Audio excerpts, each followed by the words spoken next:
Hi everyone, Steve here at ATB Guitars in Cheltenham, and this is another Top 5 Guitars of the Week.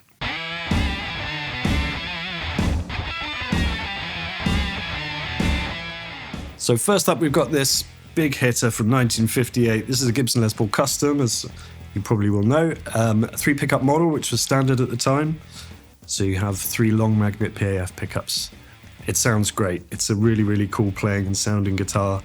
Not only that, it's what we call investment grade, so it's in super clean condition, all original besides a refret, and it comes complete with its original case, and also hang tags, which is cool.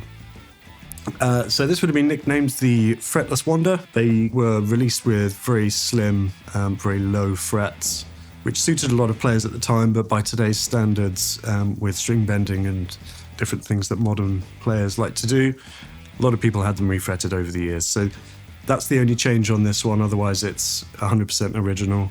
Another cool thing about the Custom from this period, or with 3 pickups, is that the 3-position switch doesn't necessarily work how you'd first think. The treble position is the bridge pickup on its own, neck position is the neck pickup on its own, but the middle position is the bridge and the middle pickup together out of phase. So it gives you a really nice kind of quacky, almost Strat-like, but with a bit more kind of punch to it. So it's a really usable sound.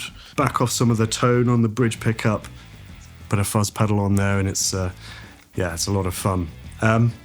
So this is my first one in today's top 5. Very cool 1958 Les Paul Custom. So let me take you back to 1934 in America, the Depression era.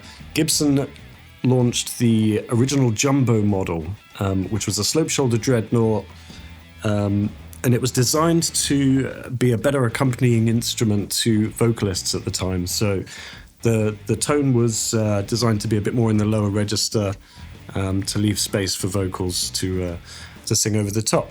It had a price tag of $60 at the time, which was remarkably high given the economic environment. This model didn't sell very well. It was around for a couple of years before it was discontinued, and the model evolved into the J-35 and the Advanced Jumbo as well. The J-35 being a much more affordable option at $35, and the Advanced Jumbo being the super high-end, all-singing, all-dancing model, which was available for around $80, I believe, at the time.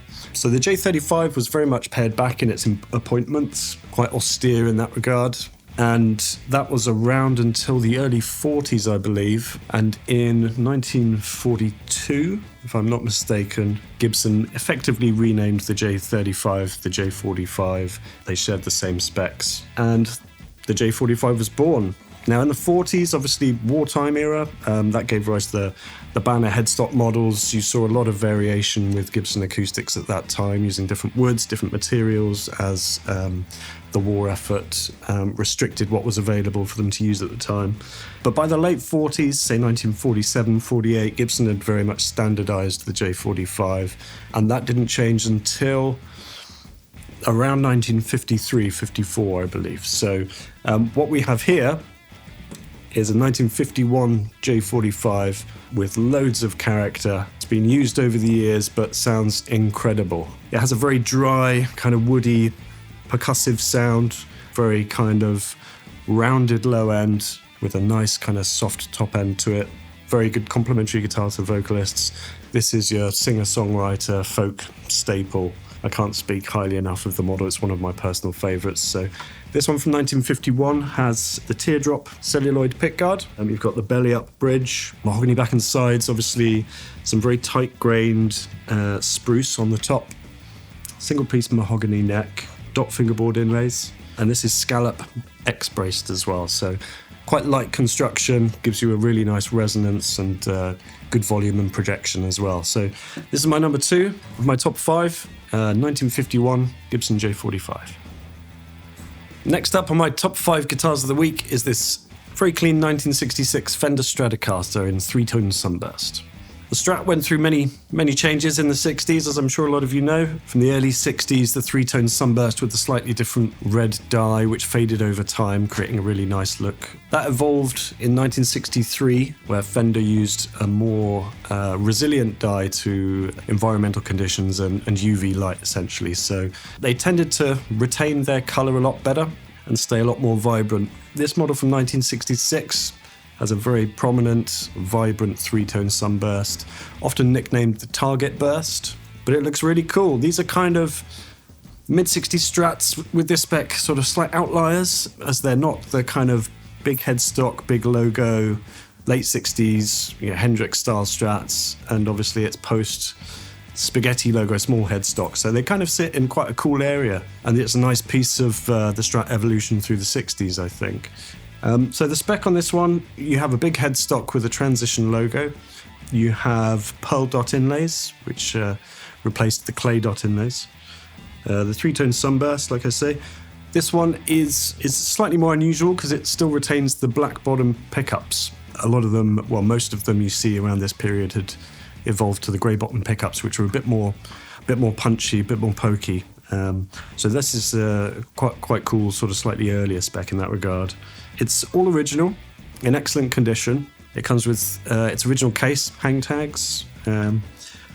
One thing to note, this one, someone's inscribed what looks like a social security number on the back plate and on the back of the headstock. Bit of an odd thing to do, but it's something that we do see now and again as people wanted to identify their instrument.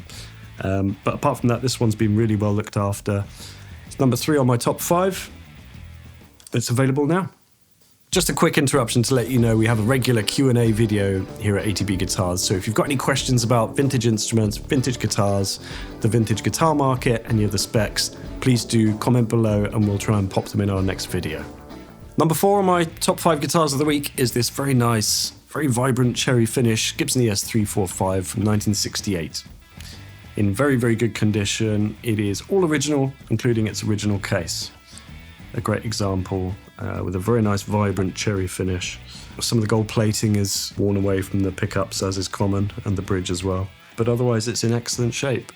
A very cool looking guitar. So the 345 sits in between the 335 and the 355. It was introduced at the same time as the 355 back in 1959. It differs from the 335 that many of you will probably be more familiar with in kind of aesthetics and hardware and tonality, I suppose you could say. So the main difference in sound is that the 345 and the 355 were stereo guitars. So you could run them into 2 amps or into 2 inputs of 1 amp.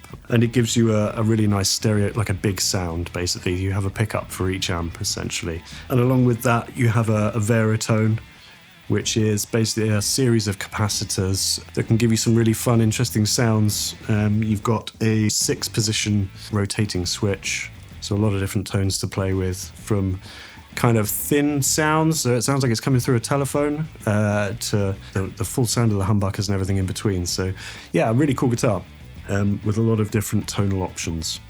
Another difference between the 335 is the fingerboard inlays. These are called split parallelogram inlays, whereas the 335 in this period at least would have had block inlays, and the 355 would have had the larger block inlays. A very, very cool guitar. Sometimes overlooked because of its status within the 3 Series line, so as I say, a lot more people will be familiar with the 335, but the 345 certainly has its place. I think it's a great looking guitar, and with lots of sounds in it, this is a great find, we think. So not only a cool sounding guitar and playing guitar, but a great investment. Comes complete with original case, available now. And last but not least, a very, very nice 1961 Gibson Les Paul Jr., or more commonly known as the SG. So this one is 1961, so it still retains the Les Paul silkscreen on the headstock before that was removed a year later. These are great guitars. They're really, really lightweight, excellent to play. They sit really nice if you're sitting down. They balance quite well with the strap as well. I'm a big fan of them. The tone can be quite punchy, lots of attack from the single P90, and you've got the 2 anchor points, obviously, of the wraparound tailpiece and the nut, which makes for a very, very simple guitar, but one that's very usable and that is pretty much plug in and go. volume and tone knobs, obviously, so you've got a bit of versatility there, but they're very responsive and they will kind of respond well to the player in terms of dynamics and playing style as well. So yeah, I'm a big fan of this model. This is a really nice example. It's clean, not been used much over the years. It's been refretted. I believe the pickguard's been changed as well, but it's only just come in, so we'll pop it on the bench, give it a full appraisal, and it'll be on the website soon. But yeah, I thought I'd show it to you guys before, so you get a sneak peek. But this is my number 5 in my top 5. So for my bargain of the week, here's a very cool 1960s Harmony Meteor. Harmony, a really cool brand, a catalogue brand back in the 60s, sold through the Sears catalogue. They made quite a lot of these, but in today's market, I think they represent really good vintage value. This is semi-hollow construction, so a spruce top, maple back and sides. You have a really nice flamey maple there as well. So the quality of the woods is really good. This one's had some running repairs over the years. It's definitely been used. You have the gold foil moustache pickups that are quite cool. They look great and they sound good as well. Give you a nice vintage tone. It's versatile. It has really cool vintage looks, a lot of character, and it's available. It's just come in. It's going to be priced at $995. That's my bargain of the week. So if you've made it this far, thanks for watching, guys. That was my top 5 of the week. Don't forget to like and subscribe below. You can also follow us on social media, Instagram, Facebook. We have lots of cool vintage content going up every day. So we have t-shirts and calendars available on our website. Don't forget to check out ATB Guitars for all of the guitars that have been featured in today's video as well. All right, thanks for watching again. We'll see you soon.